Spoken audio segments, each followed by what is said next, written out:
buen mensaje esta mañana de tu parte. Amén.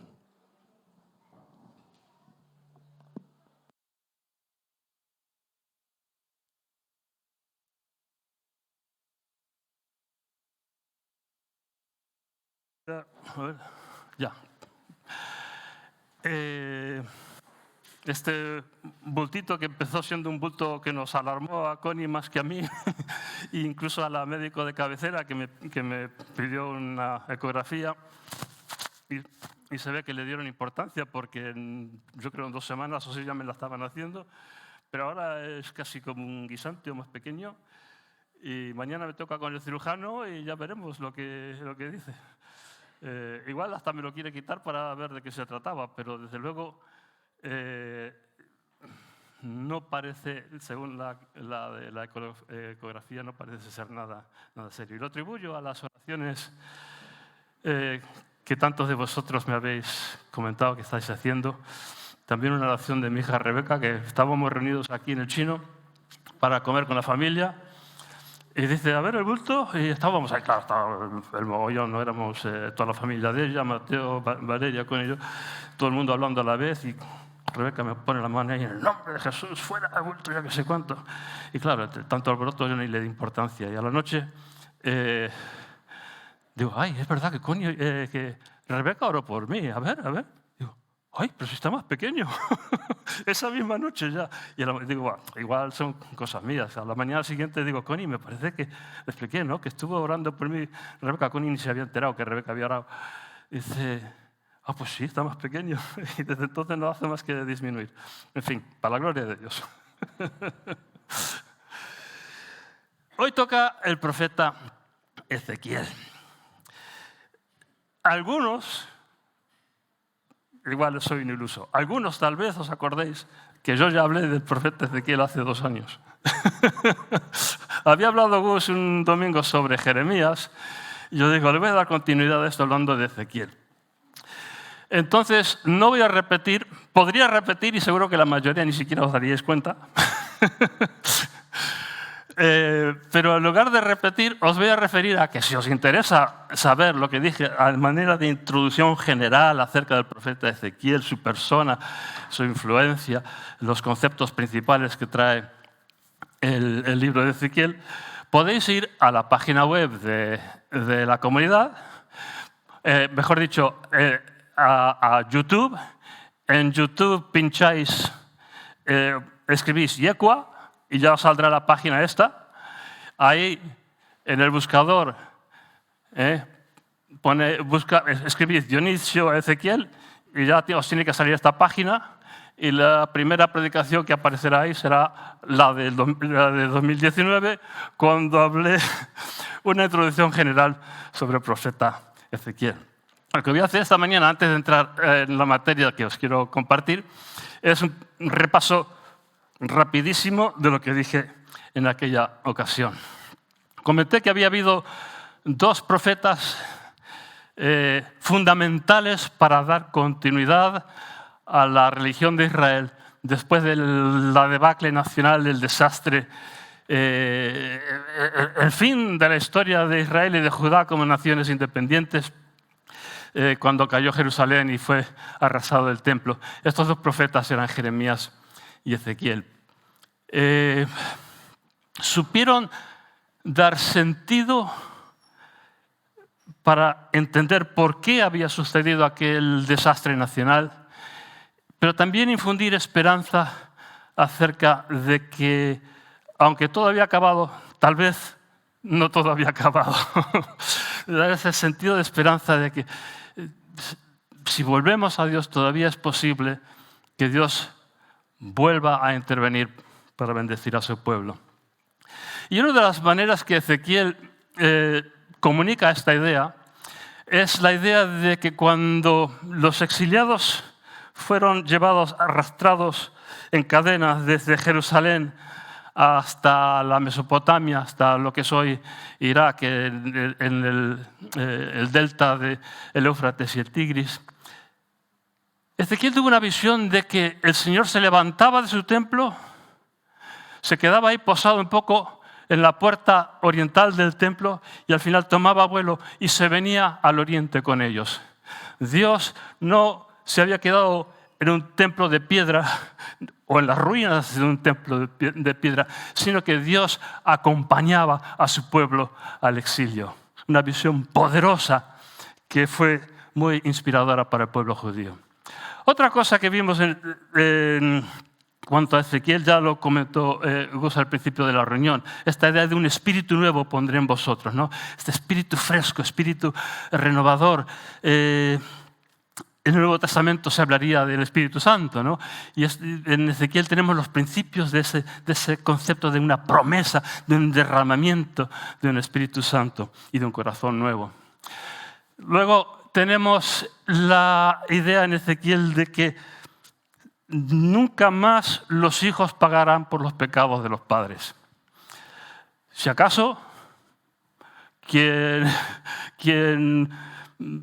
es una persona malvada, pues pagará sus propios pecados, pero nunca los de sus padres o de sus abuelos. Esto era algo novedoso porque ya desde el libro de Éxodo y tal, Dios decía que iba a castigar hasta la tercera y cuarta generación y cosas por el estilo, ¿no? Pero Ezequiel dice no, eso ya se acabó. Ahora cada uno, si acaso, pagará sus propias culpas, no la de sus antepasados. Menos mal, gloria a Dios. Qué buena idea tuvo Ezequiel, qué buena revelación, mejor dicho, revelación de cómo actúa Dios. Y otra cosa que en eso tiene en común con Jeremías, como nos explicó Fermín hace ya 2 o 3 semanas, la idea de que Dios no es solamente Dios de un solo pueblo, de Israel, sino Dios de todas las naciones. Que los propósitos de Dios abarcan, por supuesto, a su pueblo escogido Israel, pero también abarca a todas las naciones y razas y etnias y idiomas y lugares de la tierra. ¡Qué maravilla de visión! Y por último, aquí no se entiende muy bien el cuadro, el dibujo. Es el cuadro de una ciudad de fábula. En el Apocalipsis sería la Jerusalén celestial que baja a la tierra. En Ezequiel no es tanto una Jerusalén celestial, pero es una Jerusalén nueva que es geográficamente imposible, en un Israel nuevo que no se corresponde con la geografía de Israel. Es una visión de algo extraordinario, diferente, fuera del tiempo, fuera de la geografía normal de la existencia humana, una ciudad de la perfección de Dios. Y esto también inspira a generaciones en el exilio de Israel para seguir soñando con volver a su tierra, con que Dios no tiene abandonado para siempre a su pueblo. Bueno, hasta aquí el repaso.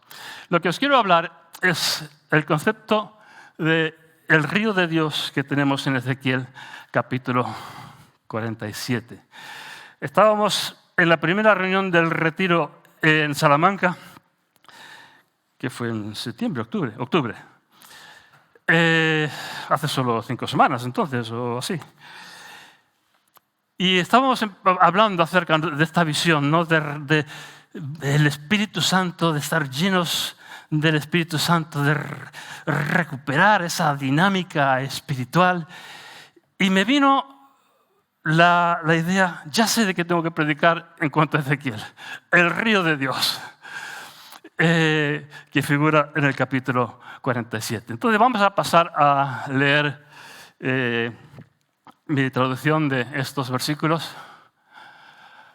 Acompañé al hombre a la puerta del templo y mira, salía agua de debajo del umbral del templo hacia el oriente, por cuanto el frente del templo daba al este. Y el agua manaba desde debajo de los cimientos a la derecha del templo, al sur del altar. Salimos de allí por la puerta del norte y dimos un rodeo por fuera desde el norte hasta la puerta oriental. Y mira, por el lado derecho manaba un hilito de agua desde los cimientos. Salió el hombre hacia el este con el metro en la mano, midió 500 metros y me hizo vadear el agua que me llegaba a los tobillos. Entonces midió otros 500 y me hizo vadear el agua que me llegaba hasta las rodillas. otros 500 y me hizo vadear el agua que me llegaba hasta la cintura. Me dio entonces otros 500, una corriente que era imposible vadear por la profundidad del agua. Había que cruzar a nado, no se podía vadear. ¿Has visto, humano?, me dice, y regresamos a la orilla. Me doy vuelta y, mira, en la ribera del río hay un árbol inmenso, de este lado y del otro. Este agua, me dice, fluye hacia la frontera oriental y desciende bordeando el desierto hasta desembocar en el mar. Al entrar al mar, depura sus aguas y sucederá que todo ser viviente que abunda vivirá hasta donde llega el río. Habrá una abundancia inmensa de peces por cuanto llega hasta ahí este agua depurada y vivirá todo ser viviente hasta donde llega el río. Junto a él se pondrán pescadores desde Fuencabrito hasta Fuentenovillos, donde se tienden las redes al sol. Y habrá diversas clases de peces de todo tipo, como en el mar Mediterráneo, en abundancia inmensa. Pero sus marismas y pantanales no se depuran. Allí hay salinas. Y junto al río, según se asciende por la ribera, de este lado y del otro, hay toda clase de árbol que alimenta. No se marchitan sus hojas ni dejan de dar fruto todos los meses del año, por cuanto se riegan con el agua que emana del santuario. Su fruta sirve para comer y sus hojas para curar. Esto nos remite a un concepto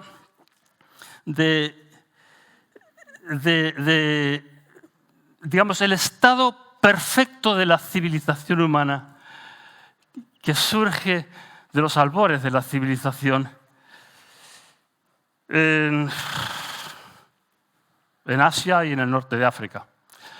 Las grandes civilizaciones de la humanidad, la civilización china, surge en las riberas del Yangtze y del Río Amarillo.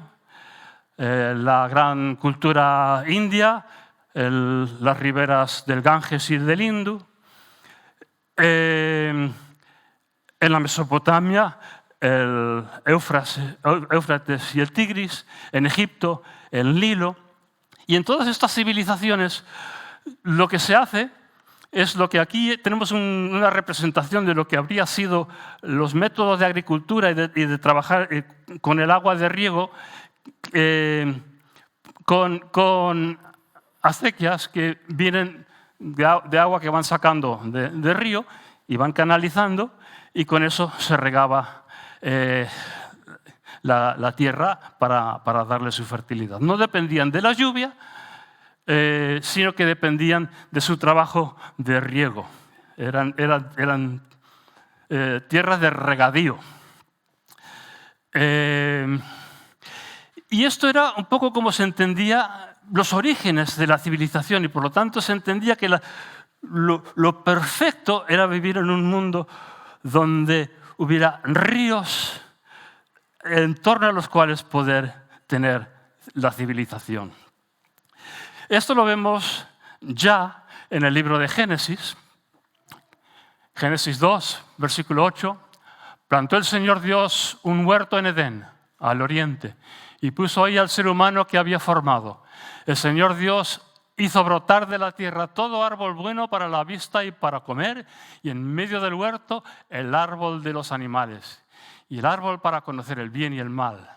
Fluía un río desde Edén para regar el huerto, y a partir de allí se dividía en 4 partes. Uno se llama Pichón, este rodea toda la tierra de Javilá, donde hay oro muy fino. Allí hay también resinas medicinales y piedras preciosas. El segundo río se llama Gijón, este rodea toda la tierra de Etiopía. El nombre del tercer río es el Tigris, que fluye al este de Asiria, y el cuarto río es el Éufrates. Tomó el Señor Dios al ser humano y lo puso en el huerto Edén para labrarlo y cultivarlo. Entonces el Señor Dios instruyó al ser humano: de todo árbol del huerto comerás a cuerpo de rey, dijo, pero del árbol para conocer el bien y el mal no comerás, que el día que comas de él morirás sin perdón. Entonces tenemos ya en el relato de la creación en Génesis esta idea de que la civilización requiere unos ríos en torno a los cuales poder prosperar. La vida es placentera, es abundante, hay suficiente para comer. El riego hace que la tierra produzca todo lo que el ser humano necesita. Y esta idea ya está en Génesis. Ahora en Ezequiel, sin embargo, hay diferencias con la visión del paraíso que tenía el autor del libro de Génesis. Ahora es un único río, en lugar de ser 4 ríos, y el río ya no fluye del Edén, sino que fluye desde los cimientos del templo, desde debajo del umbral del templo. El templo de Jerusalén, por lo menos de esta nueva Jerusalén, como visión de algo más allá del tiempo y de la geografía normal de la humanidad. Otro cambio, otra diferencia que hay en esta visión de Ezequiel es que desaparece el regadío, pero ahora aparecen pescadores en la ribera del río. De regadío prácticamente Ezequiel no ha hablado, no ha dicho nada. Lo que sí habla es de una industria pesquera que se desarrolla en torno a las riberas del río. Y también menciona las salinas, que es importante, entre otras cosas, me imagino, tendría él en mente, para la conservación del pescado, que haría falta la salazón. También desaparece el árbol de vida o el árbol para los animales y el árbol de conocer el bien y el mal. Y tampoco se dice, tal vez porque no hace falta decirlo, que los árboles sean hermosos. Y por último, los árboles de la visión de Ezequiel alimentan todo el año y sus hojas son medicinales. Bueno, es una visión parecida a la del paraíso de Génesis. Ahora es un nuevo paraíso visto en visión por Ezequiel con algunos matices y diferencias interesantes. Ya os explicaré a dónde quiero parar con todo esto. Luego tenemos en el Apocalipsis, al final de Apocalipsis, otra visión de otro río que también es un río de un nuevo paraíso, otra visión diferente de lo que vendría a ser el paraíso. Dice Apocalipsis 22, y me mostró un río de agua viva reluciente como el cristal que emana del trono de Dios y del Cordero. El río fluye por la calle de la ciudad y a cada lado hay un árbol de vida que produce 12 tipos de fruto según el mes. Y las hojas del árbol sirven para curar a las naciones. Ya no existirá ninguna cosa maldita y el trono de Dios y del Cordero estará allí y sus siervos lo adorarán y verán su cara y llevarán en la frente su nombre. Y ya no existirá la noche ni habrá necesidad de luz de lámparas ni luz del sol, por cuanto el Señor Dios resplandece sobre ellos y reinará por todos los tiempos. En esta visión del paraíso también hay algunas diferencias con lo que hemos visto tanto en cuanto a Génesis como en cuanto a Ezequiel. Ahora en este paraíso el río ya no fluye del umbral del templo de Jerusalén, sino del mismísimo trono de Dios y del Cordero. Me imagino que la gente imaginaba que en el templo habitaba Dios y por tanto de alguna manera ese río de Ezequiel manaba de la presencia de Dios en el templo, pero esto ya es mucho más concreto, es el trono de Dios y del Cordero y de ahí mana el río fabuloso, el río del paraíso, de la visión del paraíso en el Apocalipsis. Y ahora aquí se aclara un poquito, tiene otra manera de verlo. En Ezequiel había, por una parte, hablaba de 2 árboles, uno en cada ribera, y después hablaba de multitud de árboles diferentes en las 2 riberas, que según cada árbol cada mes daba su fruto diferente. Aquí son 2 árboles, uno a cada lado, pero que va variando de frutos según el mes. Si queréis, es más maravilloso todavía que un mismo árbol esté variando de frutas según el mes en el que estamos, los 12 meses del año. Y se ve que con estos 2 árboles ya hay bastante para alimentar a toda la humanidad. Pero esto es lo más importante de la visión del Apocalipsis. Cuando Juan tiene esta visión del río del paraíso, lo importante no es el río, lo importante no son los árboles, ni siquiera las hojas que sirven para curar a las naciones, sino la maravillosa presencia de Dios, que estará presente con la humanidad para siempre. Dios ya nunca más se apartará de la humanidad. Su trono está entre nosotros. Ya no hace falta ni luz de lámparas, ni luz del sol, porque es Dios mismo el que resplandece. Yo no he coordinado esto con Gus cuando nos hizo cantar la canción de que brilla sobre nosotros la luz de Cristo, pero viene muy a cuento esa canción, porque es la presencia de Dios la que ilumina a la humanidad. Y esto es lo más esencial según cómo ve la visión del paraíso. Juan de Patmos, el autor del Apocalipsis. ¿Qué quiero decir con esto? En la Biblia nada para quieto.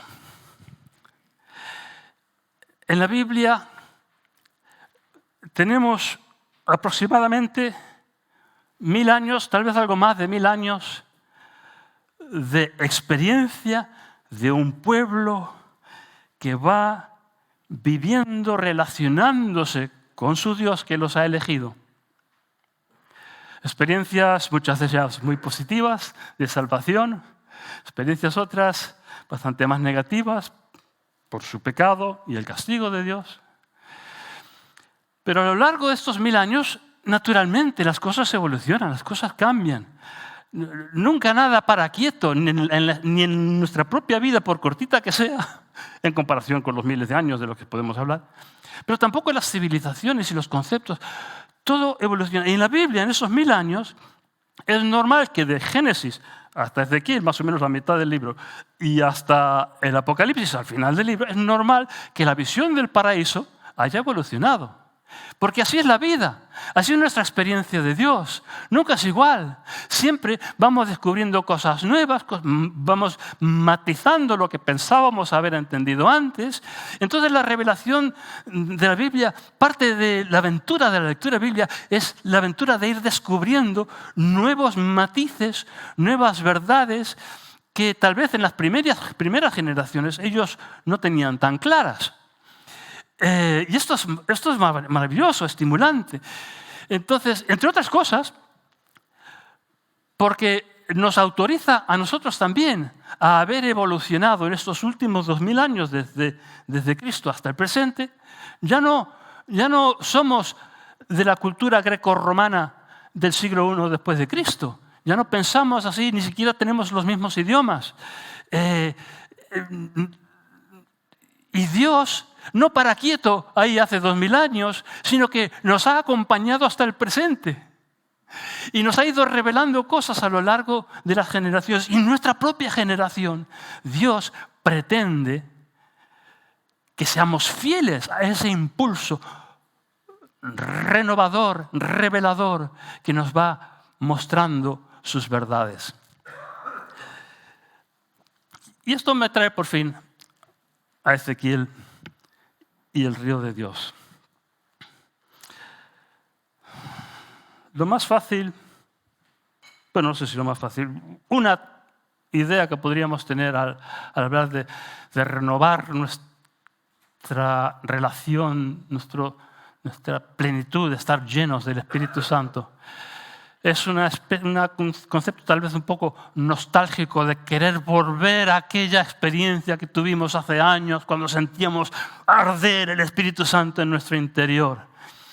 Tal vez la idea que viene en el Apocalipsis, donde reprocha a una de las iglesias, no me acuerdo cuál, dice, habéis olvidado vuestro primer amor. Bueno, olvidar el primer amor puede significar o bien que ya no amas con la intensidad con la que amabas cuando primero te enamoraste, o tal vez sencillamente es que tu primer amor debe ser Dios. El amor sobre todos los demás amores, como nos acababa de comer, ¿cómo te llamabas tú? Como nos ha compartido él, ¿no? Ese primer amor, el amor que debe prevalecer sobre todas las cosas. Ese es el primer amor. Dios debe ser el centro de nuestra existencia. Pero esto no quiere decir que haya que volver nostálgicamente a un punto del pasado cuando primero vivimos la intensidad de la presencia del Espíritu Santo en nuestra vida. Porque lo que observa Ezequiel es que cada vez que se mete en el río es diferente. Nunca es el mismo río. Según va avanzando, pues primero llegaba a los tobillos, después a las rodillas, después a las cinturas, después hay que cruzar a nado porque es imposible vadear. Y esto a mí me habla de que cuando hablamos de renovarnos en el poder del Espíritu Santo en nuestras vidas, no miremos hacia atrás. Dios nos quiso bendecir ayer y nos está bendiciendo hoy. Pero lo que tiene para nosotros mañana no es lo de ayer. La religión de verdad, la espiritualidad verdadera, no vive de la nostalgia. Ay, qué bonito cuando éramos más jóvenes. Ay, con qué intensidad. Ojalá pudiera recuperar. No, recuperar nada. Avanzar. Antes era hasta los tobillos, después ha sido hasta las rodillas, después ha sido a la cintura. Pues hoy hay que nadar, majo. Es diferente, no es el mismo río. Dios ha seguido avanzando y nosotros y nuestra espiritualidad también tiene que avanzar. Hermanos y hermanas, y con esto ya termino. No sé si he sido largo, creo que he sido breve hoy para variar. Hermanos y hermanas, avancemos hacia lo que Dios tiene para nosotros hoy y mañana. Sí, renovarnos en la intensidad del fuego del Espíritu Santo en nuestras vidas. Pero no como ejercicio de nostalgia, sino como ejercicio de esperanza. Dios tiene algo nuevo para nosotros. Te bendecimos, Señor Dios. Tú eres el que da sentido a nuestra existencia. Tú eres el que nos has guiado y nos has traído hasta aquí.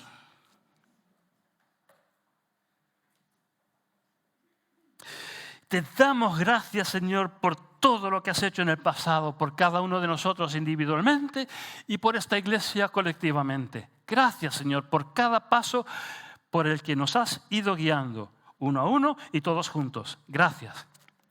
Y ahora, Señor, también queremos abrirnos a la frescura de lo que tú quieres hacer hoy y lo que tú quieres hacer mañana. Ayúdanos a poner la mente en el presente y en el futuro y no en el pasado. Ayúdanos a estar abiertos a un encuentro nuevo, fresco contigo. A lo que tú quieras mostrarnos que hasta ahora no nos habías mostrado. Amén.